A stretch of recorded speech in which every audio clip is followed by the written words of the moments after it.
it's the backup brought to you by TBR to be revealed next week. Oh my goodness, so exciting. So this also means that that this week's news and only this week's news is not going to be sponsored, which means that we can technically say whatever we want because there's no one to hold accountable. Penis? Did you say penis or Venus? At least for the sake of the podcast, just say that you occasionally just yell out planets from our solar system. Neptune! Oh, Peter, you rapscallion. Well covered. Good. Okay. Well, if anyone feels like just during the news getting out any sort of like strong / controversial political or religious opinions, this is the week to do so. Gus, I know you're sitting on some doozies. I know you are. I actually can't. It's when you want me to force something controversial, I can't think of anything. All I think of is safe, lovely, friendly terms and things. It's when you put me in a safe, comfortable zone, that's when I'll spew out something that's just like, Gus, please shut your mouth. So It's when you're looking after your niece that all the super exactly. neoliberal when stuff. I'm making small talk at a very like conservative old people's dinner party, then it's when I'll just be like, here's my opinion on all of these topics. Good. Caviar is just spat from all the people across the table. All right. Oh, I watched a man get sick by sucking caviar out of a live fish in the Arctic over the weekend, and I was like, just you haven't eaten in 6 days. I would not recommend just immediately sucking caviar eggs out of a fish. Are you still watching Alone? We're going through every season, man. Good man. We have to talk about this more afterwards. This is great. You're well ahead of me then. You surpassed my aloneness. Yeah. So I might thought that's not possible. The thing you've watched only the bad seasons. You've watched 1 through 5 where they've just been trapped. I think I jumped to like 6 or 7, and this is when cool. he was like the one where he kills a whole deer and doesn't know what to do with all the meat. That's half-assed kill on that deer. No, half-ass on that. He ate the whole ass of that thing. All right, this is a good way to start the video game news segment. Let's actually talk about some video game news with our first story, and that is Nintendo are rumored to be adding Game Boy and Game Boy Color games to Nintendo Switch Online. Nintendo Switch Online, Gus, have you or Pete, have you guys used Nintendo Switch Online, their back catalog of like NES and SNES games? I've booted up a few, but like I haven't played through anything. I've kind of just been like, oh, that's nice, but I certainly haven't finished a title. I feel like it's the way that like a lot of the original Nintendo and Super Nintendo were some of the easiest games to emulate. You could run them on like basic laptops and stuff. So I feel like that was why a lot of people have had their fill, and I didn't feel the need to then play it on my Switch. But emulation in its entirety for me feels like something that people do to tick it off a list. It's not to play the games. It's to go, I have the ability to play these games again. That has made me feel happy inside. I will not play any of these. They don't actually hold up, or they don't feel good to play when there's so many other games that are, available that are new and polished these days. So I feel like for me, it was the first time I jumped on the online and looked at the catalog and was like, oh my God, these are all here. This is great. And I played original Mario Kart on Super Nintendo, and it's like, this is terrible. Like, it was great in its time, and Mario 64 holds up, but original Mario Kart just feels really average to play, and thus does many of the other games on the service. So I never really felt inclined to do this. As the most nostalgic one here, I should, but it just doesn't do it for me. It's one of the weird side effects of Nintendo releasing 5 games again and again every generation. Now the Super Mario Brothers, the newest version of Super Mario is the best feeling Super Mario Brothers. It might not have your favorite levels or the same kind of nostalgic attachment, but it's the best version of that game because it is the same game. Mario Kart, same thing. It's like they've just made incremental improvements. It's like you don't go back and play FIFA 17 because why would you? So it's like, what's a Nintendo property that they've never touched again, that they did once and was fun then, and that they haven't iterated to death? It's like, so that game doesn't exist. Therefore, even why would you play any of these old ones? The Donkey Kong Country games are some of my favorite games of all time, and Tropical Freeze is excellent. And it's like, I'll just play that because it's the most up to date version of that thing. Yeah. Yeah, that's a good point. But they are looking to bring some Game Boy and Game Boy Color games to the service, so you'll be able to download them for free as part of your Nintendo Switch Online subscription. Are there I had a Game Boy, but I didn't really play it that much. Again, it was that Nintendo thing of like, no, my stepsister had a Game Boy, and then my sister got a Game Boy Advance, and I always just used theirs, and I was mainly just playing Mario Kart. But are there iconic games, Gus, that you would want to? I mean, given what you just said, not necessarily play again, but feel the warm glow of knowing that it's installed on some system. Finally, have a backlight on your Game Boy games. Yeah, totally. Without using that huge monstrosity of the peripheral that we talked about. Not really. I had a Game Boy. I was really lucky to get one when they first dropped in the country when I was really small. Like, my parents didn't know what they were like unearthing by giving me one for Christmas. Me and my sister got one, and I loved it. I played it to death. But even then, I knew that the games were so limited by what they could do. And I was trying to think of this last night. And Pete, maybe you can back me up on this. I would say the only game on Game Boy, this is a big call, that is worth replaying, that hasn't been iterated and improved on. Oh no, I made a mistake here. Oh god, what have you said? Mario. Is the original, like, that you can't get the exact same experience from, is the original Pokemon games. The Pokemon Red and Blue, for me, are ones that hold up in their nostalgia, that feel great, because I have not really liked improvements to Pokemon games. I love the original one. But let me get this out. Like, I realized.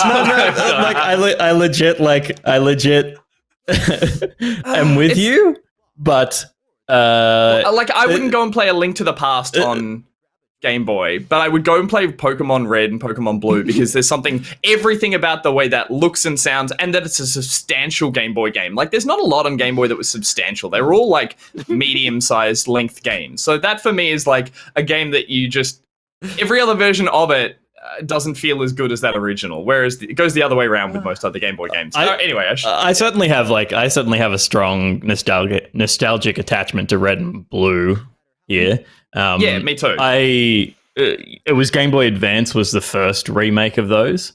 If you don't count every other Pokemon game as a remake of those, because I mean they are. There's heaps more in modern Pokemon games to do with your time. The original are very streamlined.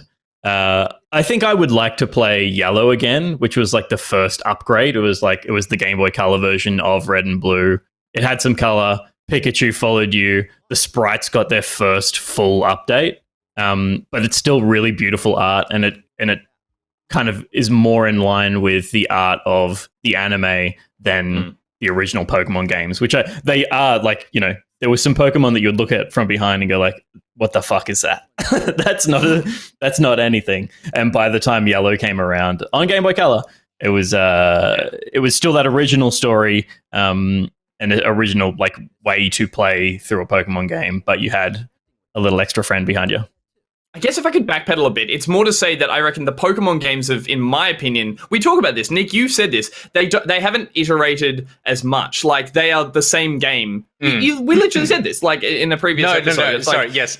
Yeah, so to be clear, what I was laughing at was the idea of, you said that they haven't iterated. It's like, no, they have. They haven't advanced. They haven't advanced. All they do is put out Pokemon games, yes. But so it's the one that's the easiest to go all the way back to square one on, whereas I would say, like, Zelda games and stuff, I feel, have always changed up everything that's going on in that game as much as they can. So for me, going back to square one feels rough for those series, but Pokemon, for me, I think would feel much of a muchness. Yeah, and part of that is that the game feel is identical. It's like there's more stuff in it, but you walk with a D-pad, and I mean, you don't have to with a Switch now. But yeah, it's basically D-pad walking, and it's turn-based combat with menus. So it's like, it's not like Mario jumps different. It's that you play the game exactly the same way as you play the modern game.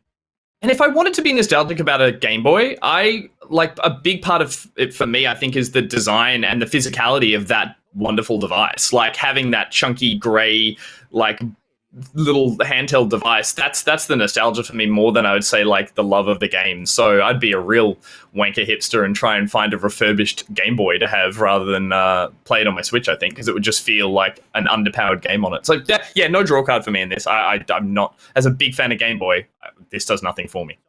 Yeah, interesting. It's I was just looking at the list of like best-selling Game Boy games, and at number 4 is Super Mario Land with 18 million copies sold.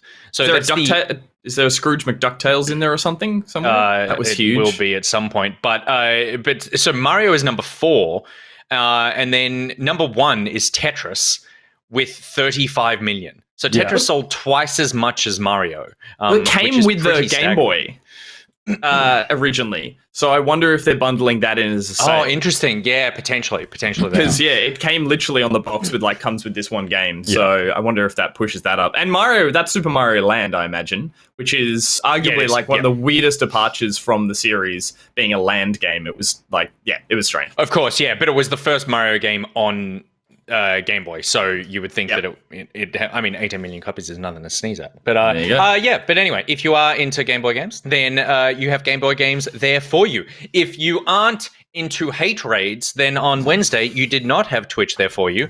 And despite the anger that some big streamers had towards the idea of this isn't going to do anything by boycotting Twitch for the ADayOffTwitch campaign, I guess. It turns out that Twitch actually was affected by that day off, and it cost them roughly 22% of its peak concurrent traffic for the day. Numbers coming in from Twitch Tracker, showing that the Day Off Twitch, which was a campaign to push Twitch to do better when it comes to targeted harassment campaigns on the platform, saw a lot of people choosing to not stream and not watch Twitch on Wednesday.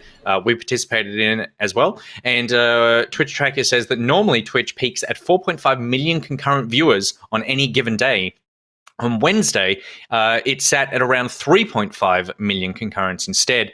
That drop came as the number of content creators streaming on the platform dropped by over 10,000 as they rallied around the hashtag #ADayOffTwitch. Pete, were you expecting a number this big? Because I feel like a million concurrent views is a pretty big deal. Yeah, that's huge. It's great. I wasn't expecting numbers like once you're up to talking about numbers like 1 million, it's all just like it seems like magic universal thing you can't understand. But the percentage is good. It was 22%, right? Like it's like that's a huge that's more than a fifth of the Twitch community made a stand, which is massive. Yeah. It's awesome. It also is one of those situations where I think that, we spoke about last week where some streamers were like, this isn't going to make a difference and there's no big streamers involved. I think as well, it's that idea that you don't, like, part of the draw of Twitch is that it's not all about big streamers. Big streamers probably get the most attention, but it's actually about tons of people streaming at the same time. That you go for there to be 10,000 less content creators on that day, and they don't say whether or not this was they had counted everyone sort of like tagging a day off Twitch or something, but for that drop to be about 10,000 shows that actually a huge amount of Twitch's traffic is about those people who stream to 10 to 400 people, and that those people going off in a mass bulk like that does make a difference. And the fact, Gus, that those people were all aware of this hopefully means that Twitch look at this and go, oh, we do need to do something about this, because if we piss off all the little creators, it's not just your ninjas and whoever go into Mixer. If these little creators start dropping off and going somewhere else, then they have a problem. Yeah, I guess that's the next step, is to see hopefully some sort of response from Twitch, because the worry here is that while this is, with you two, like a substantial amount of hours dropped, of views dropped, all that kind of stuff, you now need a response from them, because if they don't, because I didn't see really any messaging from Twitch in and around it as a considered response, or even like any public sort of forward-facing messaging, and if they choose not to do anything here. And Twitch are pretty like hands off in terms of like where they stand on their, you know, things like copyrighted music and this kind of bathtub streamers. Bathtub? What do they call it? No, hot tub streamers. All that kind of streamers.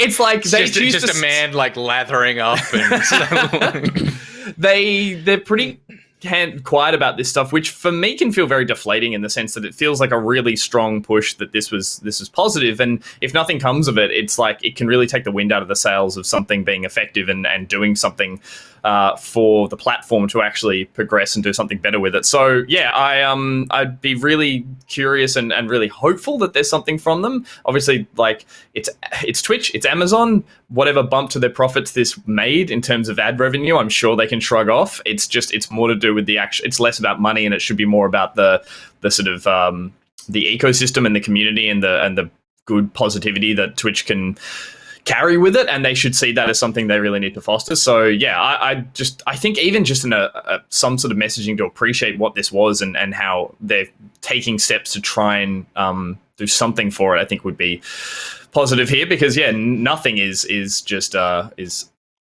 deflating. They did actually send out an email to streamers. I don't read emails, Nick. I know. No, I would not have expected you to read this one at all. And it was pretty milquetoast. Like there wasn't a lot of it was like, here's the stuff that you can already use, like blocked terms and that sort of thing. They did say that they're working on new tools, that they've been in development for a while, and that they will be launching them. But it was not this sort of like it felt basically just. Like that's addressing, like, this was a call out from people to try and to get the community involved and to, you know, gather around this hashtag. And I think that's what I would like to see them acknowledge versus just talking about like, it is for the problem, and it's not just like, hey, get caught up in the cause and the people talking about it. It's like, just appreciate that your community was trying to do something to push you forward in this direction, and acknowledge that as well as the problem. I think would be a positive step for them. But at this stage, I think Twitch are pretty good at just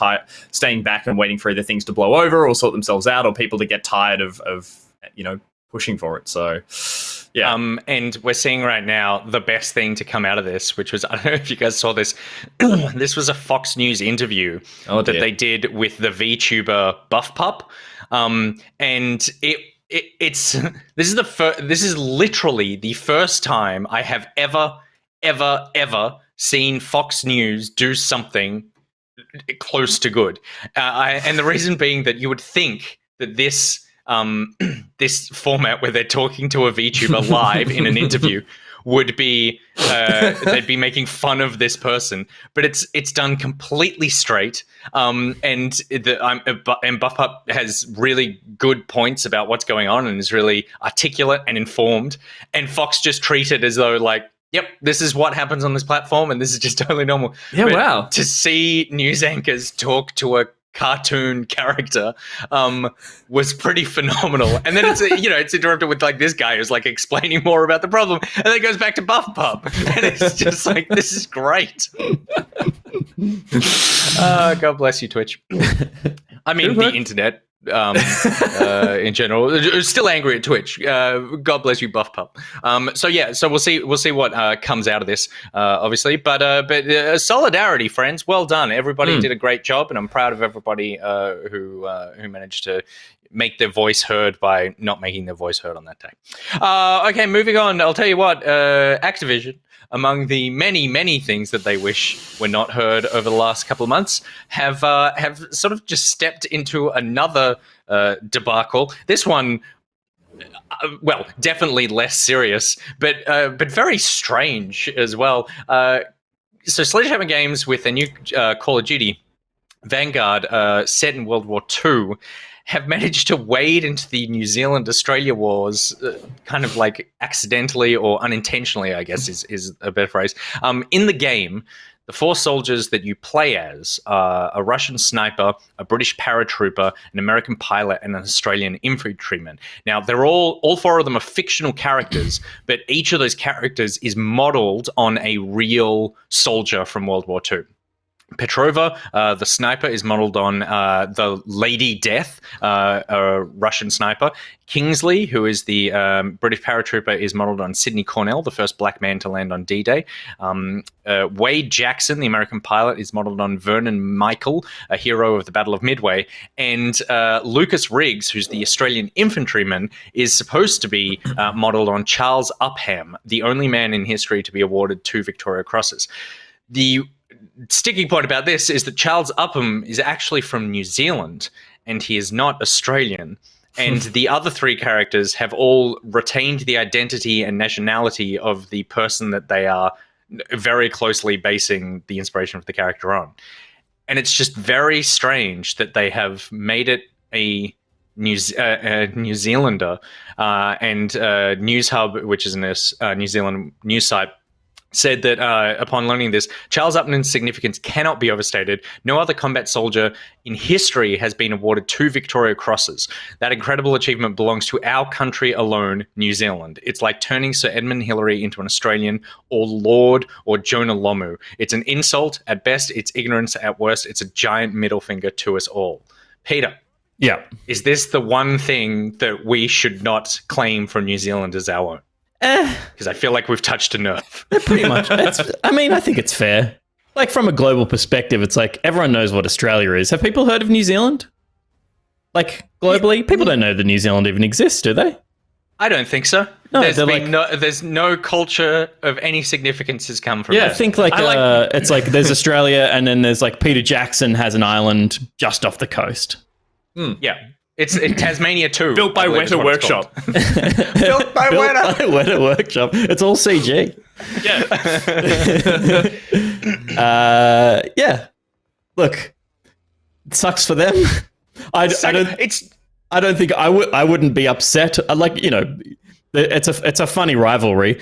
New Zealand won the Bledisloe Cup last night, so they can give us this one, can't they? Amazing. I think it's what's obviously irritating, honest, is like it's so close to getting the credit for it, and then it's obviously handballed off to the idea that they're identifying this character as Australian. I assume if you look at the numbers of sales and global markets, like there are more Australian players than New Zealand players. Therefore, like there's an active choice from Activision to be like, if we make this character Australian, there's a larger appeal. Therefore, like it encapsulates that region because we are the bigger country in that sort of Pacific region. So it's like that's who we're going to make it of. And it's weird that they go like, oh, we did something really kind of like, I want to say like clever, and it's like we sourced real historical figures, and then the second they get pointed, this gets pointed out, they kind of walk it back and they're like, hey, these were loose inspirations. That's all we're saying, because essentially they came out and said like, we just drew inspiration from this. We're not saying this is that character. So I'd be really curious to see how like fictional this universe is and how much they actually like draw parallels between these actual real people in history. Because for me, it just feels like I don't think these are going to feel anything like these historical figures. Like, it's going to be a COD campaign. I'm not saying New Zealand shouldn't still feel burnt by this, but it's like when you wait till you play the game and then be like, maybe we don't want to be associated with this like Rambo of World War II character that just feels like unbelievable in any historical setting whatsoever. I can't believe I'm going to say this, but I'm going to bat for New Zealand in this one, and I am appalled that you two have shown such a cavalier attitude towards this. Oh no, I'm shitting with Activision. I'm backing up New Zealand. I just think like, wait till you see the product and then don't. I mean, I'm not actually. No, but he's playing. He's playing the part. But it is like, to me, I was like, I think it's like because it's so specifically like, this soldier has won the man. It has won 2 Victoria Crosses. It is like a genuine achievement that is linked to a country. It feels just so pointless to do this. Like, I just don't understand why. All I can think is it's a marketing thing. But like, we're not that big. Like, yeah, but we're bigger than New Zealand, Australians right? play games. Yeah, but that doesn't. But I guess it's like. But if it was a New Zealand one. If I heard it was a New Zealand one, I would still be like, it's basically Australian. Like, that's us. Yeah, that's totally. us. It doesn't matter at all. I would still feel represented in that. I think to me, it feels a bit like, and now I might be wading into something that's not right here, but to me, it's like, Pokemon. if this was a, say this was a Japanese soldier, and they went, everything is inspired by this real life Japanese soldier. The one thing is we've just made him Korean instead. It would be like, like, okay, that's an interesting choice that you've chosen to just like swap the nationality of this character in a very surface level kind of way, but in a way that makes it feel like you're just conflating these countries. And even though I would say with the exception of like Switzerland and Norway, I think Australia and New Zealand are the most conflatable countries. We genuinely are so close in so many ways that you go like, yeah, I can understand like joining us together. It does just seem like, you're going to piss people off with this, and I don't think you're necessarily going to like gain anything from it. So it just seems very weird that that's the case. I also think back to the idea of this is COD. When we actually see this game, I think what we're going to find out is that there will be a female sniper. That is like the parallel between that and Lady Death and that character. There will be a black character. That will be them saying, this is that, like, there's not, like, is this character going to win 2 medals that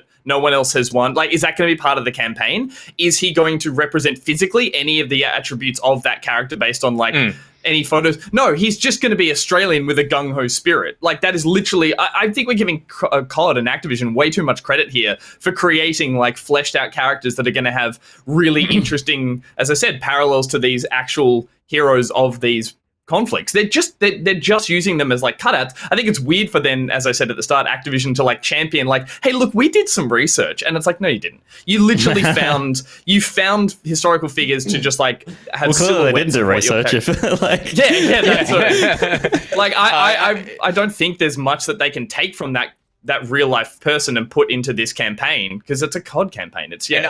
I agree with that, and I think that they will put so little reference to or depth to this character that even though this game is due out in 2 months' time, I genuinely mean this, I think there is time for them to go back and just replace 2 lines of dialogue that say like Sydney and make it Wellington, and then at one point if the character says like chips or something, swap that out, and you will never notice the difference. Like if you could genuinely just go like, just say, have one character go, oh yeah, he's from New Zealand, as opposed to, hey, he's from Australia, and then all of this is over. This will be text in a bio screen of the character that no one looks at. Like, this won't be explored in the campaign. I'm putting money on that. I wonder if they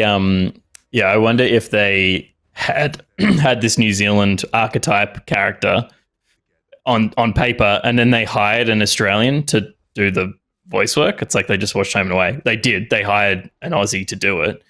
And I wonder if that's the point where they're like, oh, we'll just call the character Australian because he sounds Australian as opposed to sound like a Kiwi. That's probably what did it. Yeah, because you say go back and change some stuff. It's like, it's a pretty distinct accent difference. Like, I think they would need to recast it, and there's no way they're going to recast it. The easiest thing for them to do would be like, oh, it's not actually based on this guy anymore. It's like, it's on. We'll give him one Kingston Smith. I don't know, Victoria Cross, and taking that back person. Yeah. Also, can I just draw attention to the idea of Sidney Cornell, obviously an amazing war hero. His thing is, he's the first black man to land on D-Day. I'm sure many black people are like pioneering being the first of anything, but that is something I'm sure they're like, I'm happy to pass on that one. It's like, you can be the first on the D-Day landing. I'd rather not, please. It's like anyone who's like, you can be the first man in front of all the other people. It's like, no, I don't want to do that. Yeah, that's true. Oh, God. Okay, so Activision just can't manage to keep their foot out of it at this point. And so, anyway, we'll see. They did put out a statement. I should say their statement. Out of fairness, Sledgehammer responded to the News Hub's questions with creative director David Swenson saying, as with all main characters in the campaign, we drew a lot of inspiration from real soldiers. With Lucas Riggs, we drew a lot of inspiration from Charles Upham, whose exploits embodied the spirit of all the Commonwealth forces serving in North Africa. And I saw someone in the chat, and it was... if people stop talking, I could find it. Breaker 406. They found an Anzac soldier and assumed Aussie, and I think that's probably it. Okay, moving on now to something else that we didn't expect. We got a more in-depth look at the gameplay for Midnight Suns, the Firaxis and Marvel upcoming joint coming out in March next year that got unveiled last week. week before. This is what was touted as being sort of Marvel XCOM, and then over the weekend, or late last week, we got a little tease of some gameplay, and then a 6-minute gameplay. I hesitate to say demo, more of a deeper look. It wasn't really a demo, but the big two differences from this game is that it looks like a lot of it is happening a lot lower down in terms of the sort of like over the shoulder, almost third person-y perspective as opposed to a sort of more top down.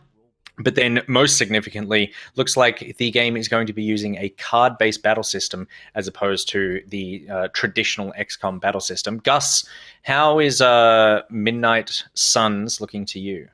Looks like a mobile game. Yeah, he looks so unhappy. Look at that face. I mean, this looks like a mobile game now. And I say a mobile game in the standards of the last Marvel game we had, which like was getting pretty good reviews, but was like pretty polished, and you can make a mobile game pretty shiny these days. And this now kind of moving the... I'm not just associating card games with mobile games, but it does feel like it's simplified the gameplay as... like we know an XCOM game is top-down, mouse and cursor kind of focused and very tactical and strategical, and there's a lot of HUD and everything. This looks simplified to the point that I'm not interested in it any more than I wasn't when I saw the first trailer. I love the idea of XCOM anything. I love that kind of gameplay and that perspective, literally. And so, yeah, for this to be a card game, I'm sure there's complexities to the combat system, but it just like... If it's going to be a card game, I'd prefer it be stripped back and... so I keep saying card game, a card-focused battler. Yeah, I'd prefer it to be pared back to something that is a little less like trying to pump so much visuals into it and just focus on the strategy of it.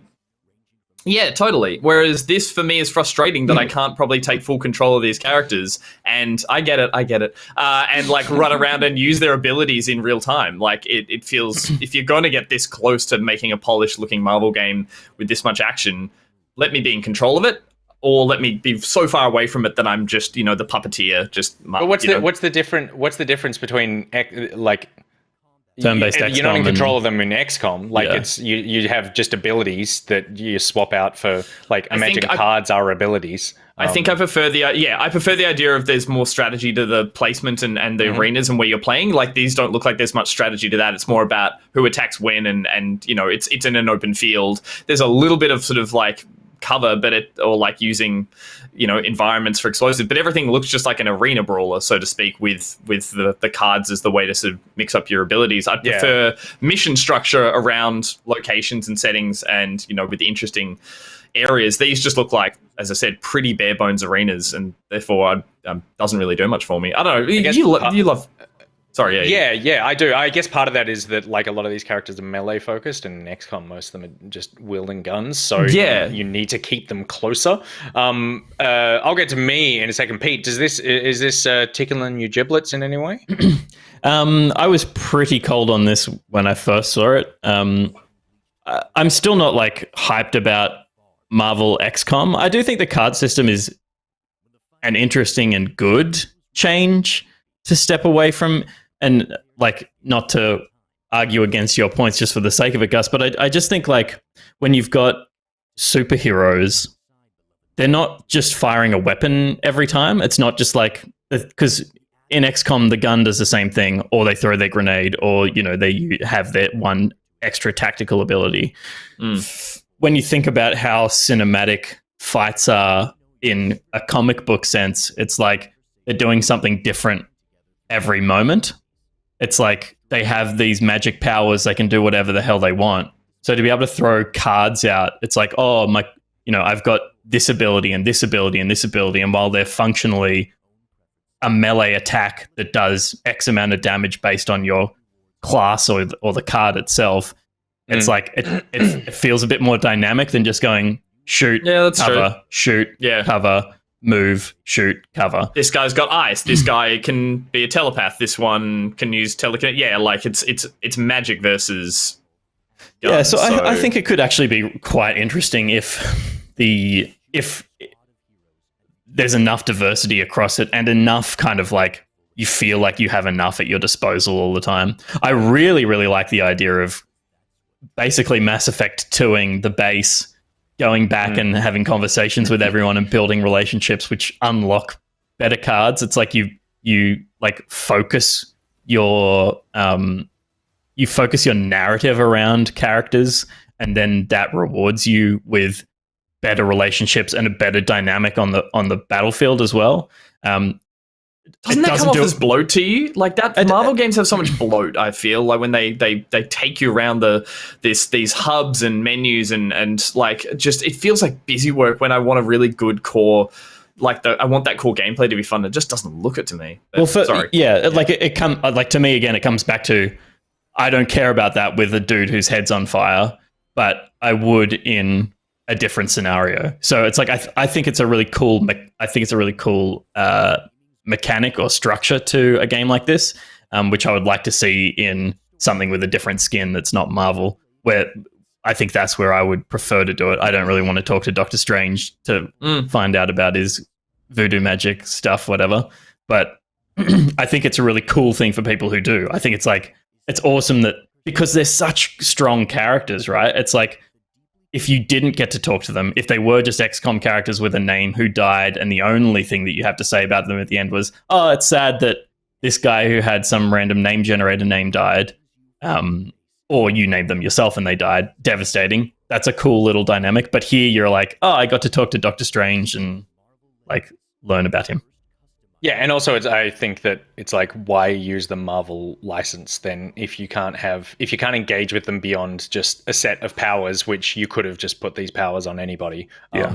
So yeah, I think that I have a lot of trust in Firaxis. So I reckon they know how to make a fun game. So I am just going to wait to see how it goes. I think card games are generally very, very, very, very difficult to show that they're fun. It's really hard to tell whether or not a card game is fun to play until you're kind of sitting there, because it's all about making decisions. The way that this seems to be working is that you get a randomized hand from a deck that you've built. So it's kind of like Slay the Spire, where you're building these cards. It looks like there could be a draw, discard mechanic. You probably rotate through once you've finished your deck, you rotate through again. And so in that way, it's like, it's hard to tell whether or not that's fun until you start figuring out how these cards work together. For me, the card system is like, it's no different than clicking on a button in XCOM for me. And in some ways it feels like there's potentially more, the randomization of how that draw adds some element of changing up how that gameplay works, as opposed to just waiting for cooldowns to pop on different abilities. But yeah, it's I think this game always had the problem of being like, how do you show that it's fun to play these kinds of games? And I think you had that problem when it was XCOM, even though it was like XCOM with Marvel. And I think they have that problem doubly now, that it's like, it's kind of like XCOM, but it's also like Slay the Spire or a deck builder. And how do you make that interesting? Hopefully the narrative stuff draws me in. I'm 50-50 on that. I think I sit somewhere between both of you on that. If it's good, then I'm going to like it. But it is one of those things where I'm like, as soon as you start interrupting, particularly in a card game, it's like, once you start putting narrative in this thing, it's like, this game only exists for core mechanics. Like, card games are about mechanics. And as soon as you pull me away from the mechanics, like, you better be pulling me towards something that's like way better than that, because otherwise I'm going to be like, why am I sitting here doing this? Why can't I just like go and build a deck again? So, and I feel like, just on that narrative point again, and again, not to just argue for argument's sake, I would actually say, like, I had a stronger connection kind of building my narrative in something like an XCOM to my faceless soldiers that became my team, that became like the narrative I built around that, versus for me meeting and hanging out with all these characters that I've seen in so many other forms. Like, I find that so unfulfilling, like going to a hub zone and talking to Doctor Strange and Wolverine, and they all just like, they're great characters in cinematic form and like maybe in their own adventures, but when they get this sort of entourage vibe to it, I just find it's just fan service. And for me, it's like I connect much more to the idea of creating my own narrative. And here, I guess the idea is that you are playing as like a kind of make your own hero style that rises and you become them. And then it just feels like you're going to be a Marvel fan walking around just getting the best of moments from these characters, which we've seen. I'm not saying it's the Marvel fatigue. I just think that this way of enjoying it for me just doesn't really feel special. So I totally hear that point. I guess for me, I've always looked at this game as just fan service anyway. It's like that's what this license is. I shouldn't look at a Marvel game. So I'm not like, I'm not like, oh, this game could have been for more than just Marvel fans. Like, I think it is only for Marvel fans, and maybe it will have good enough mechanics to get a few extras in. But to pull some strategy people in or something. But I think it is just a fan service game, and if that's the case, I think all these changes seem interesting. But again, it's just I'm not going to play it. I just hope it is fun for people who want it. Yeah, take out all the famous characters and make it like, now you hang out with the Eternals, and everyone's like, who the fuck are they again? It's like the weird, the new tier Marvel characters. No one's that interested. Yeah, exactly. It's funny, like all the reaction online and even in our chat and here among us, it's so divided on this. And I think that that's kind of good, because it does feel like one of those things of like, they've made a choice, they're going to go with it, and hopefully they pull it off. But like, it has been people, and I've seen all through the chat, even right now, it's like, this looks great, I'm totally into this, and then it has cards, I'm out. And it's there's no one's kind of going, oh, I'll see how it goes. But it's just literally like yes or no. So yeah, we'll see how it goes. Got a couple of months to for them to sort of like clarify. There might be a demo at some point, but yeah, I'm still keen to check it out and see what sort of like interesting creative choices they've decided to make with that. Okay, rounding out the news is a few leaks and delays and announcements of games. The first one is a funny one, which is the Top Gun Microsoft Flight Simulator expansion has been delayed to May 22 to coincide with the film's release. And I feel like this is the first, and we don't know anything else other than that. They said that it was always going to come out with the film's release, so we'll be excited to tell you more about it as we approach May 2022. I feel like this is the one delay this year where it's like, we didn't need more time to do this. We did it. We're just waiting for the movie. Yeah, they're just sitting on a totally... assumedly, they're sitting on a completely finished expansion, and they just have to wait like 8 months to hit the publish button. Which is a weird situation to be in. Yeah.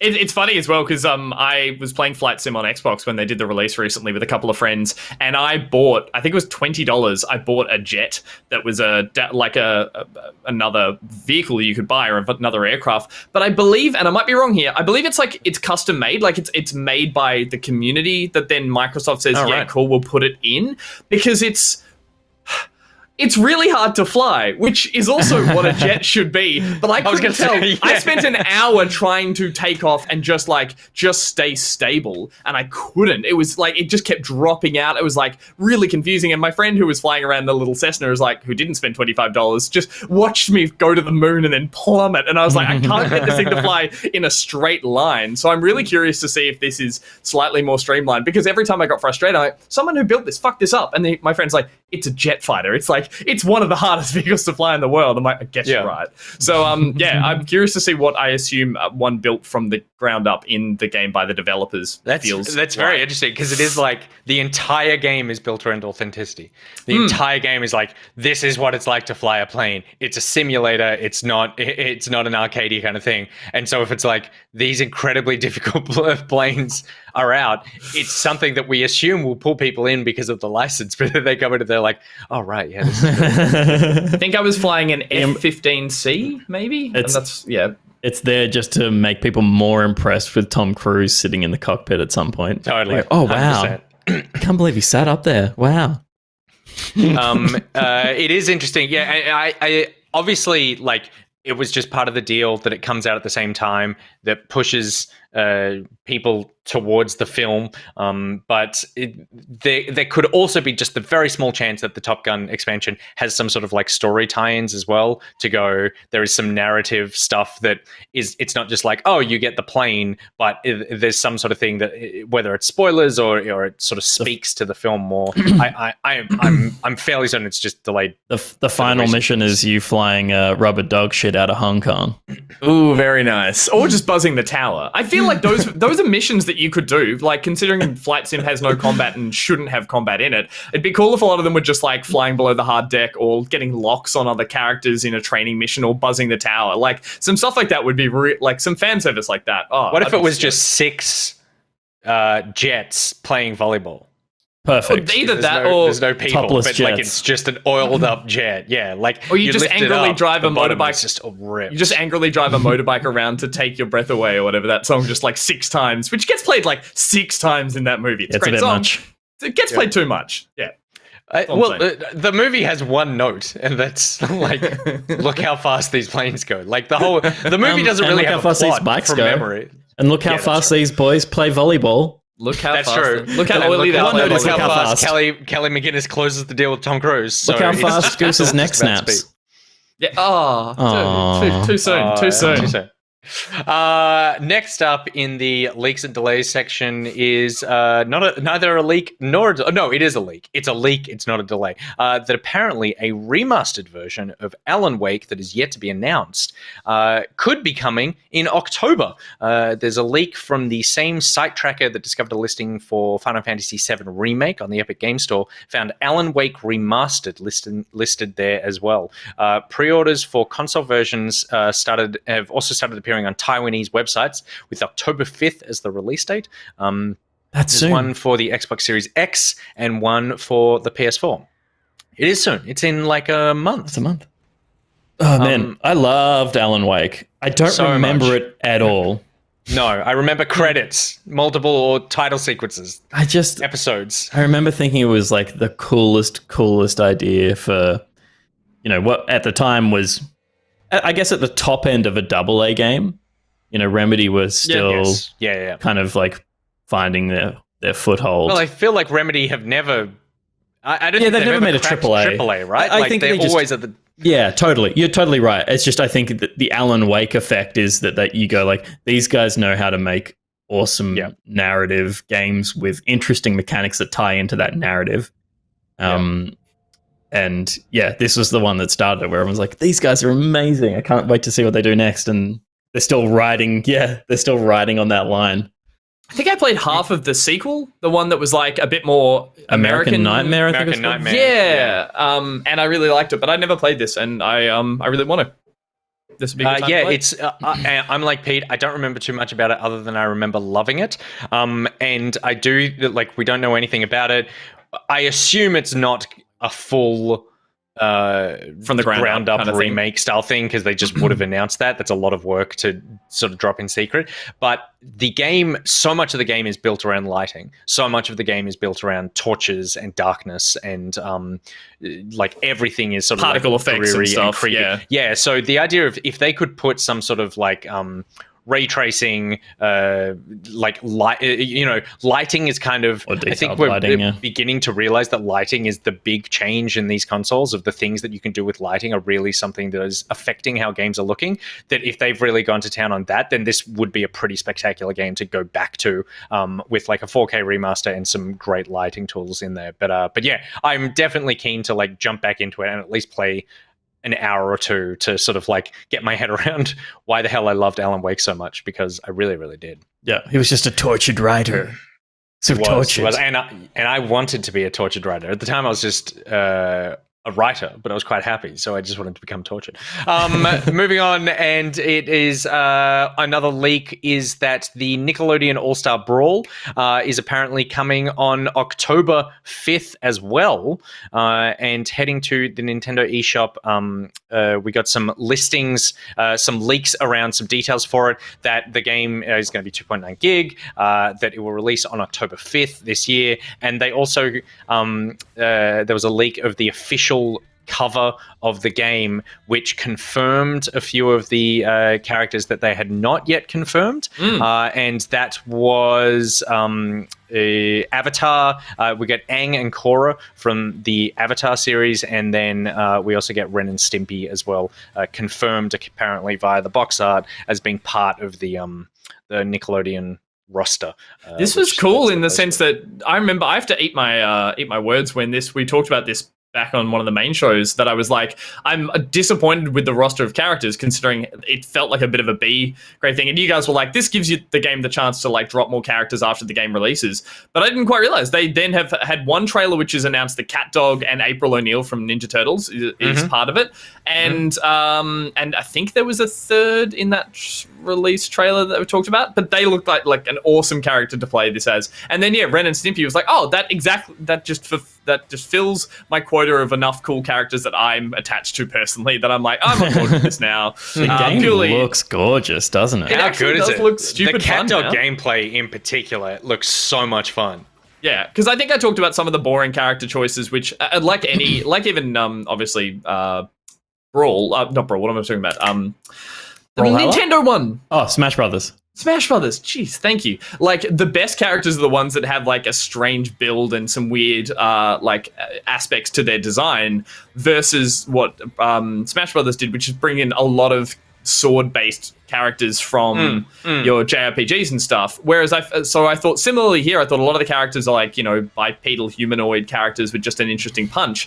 Whereas like CatDog and definitely Ren and Stimpy, I'm sure we'll get into some like weird move sets and all that kind of stuff, which is why I want to play this now. Like, that seems like what they need to lean hard into, which would be fun. Totally. Yeah. What was the name of the little mouse friend? Wilson?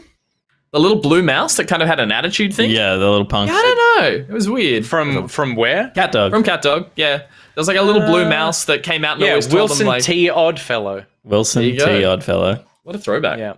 Yeah, this game, I'm really, really excited for this game. This is going to make a great game for us to play in the show at some point. Yeah, for sure. That's what this is going to be. Yeah, for sure. But the whole show will be us fighting over who gets to play as CatDog. Yeah, 100%. 100%. My God. So October looking very stacked with games. We've got Nickelodeon All-Star Brawl, apparently Alan Wake Remastered. We got Super Monkey Ball, Banana Mania, Far Cry 6, Metroid Dread. We're getting the Nintendo Switch OLED model. There's a lot happening in October. And then the final thing that got confirmed, also October 5th. I didn't even realize that all of these were October 5th until... I'm just saying it now, is that that is the release date of when Windows 11 will start rolling out as well. It'll be a free download. You can get some auto HDR and some sort of much faster loading storage system. Well, we really shouldn't have put this on the bottom of the news, should we? No, we should. That's why we put it in the bottom, because it's like, I'm most excited for the fact that they've finally learned their lesson. They're going to start making the design move towards more like a Mac-based system, and that's like, yeah, you know what, Windows, aesthetics does matter. You can be both aesthetic and functional. No. What a shock! No. So we're gonna. I am curious as to. Gus might be a little more cavalier as I am, but Pete, are you going to install Windows 11 as soon as it's out, or are you going to wait for a while? I'll wait for a while, especially on like the work systems, stream machines and stuff. Yeah, but I'll install it on my laptop straight away so I can play with it. But we're up to a shit one. We're up to a shit Windows. You mean just from history? It's odds and evens. Like yeah. Windows 7, great. Windows 8, very bad. Is this one developed by Infinity Ward? No, this one's Sledgehammer. This is Sledgehammer. This is Sledgehammer. This is a Sledgehammer Windows. This is the New Zealand Windows. It's on the new engine. Oh dear. I am very excited. I'm going to install this day one, and Pete, you're going to have to deal with all the fucking technical issues that come with me. That's why I'll install it on my laptop so I can help you troubleshoot all the issues. Yeah, good. Good. So there you go. October 5th, a lot is happening then. And that brings us to the end of the news. That is literally everything you need to know in video game and Windows 11 news this week.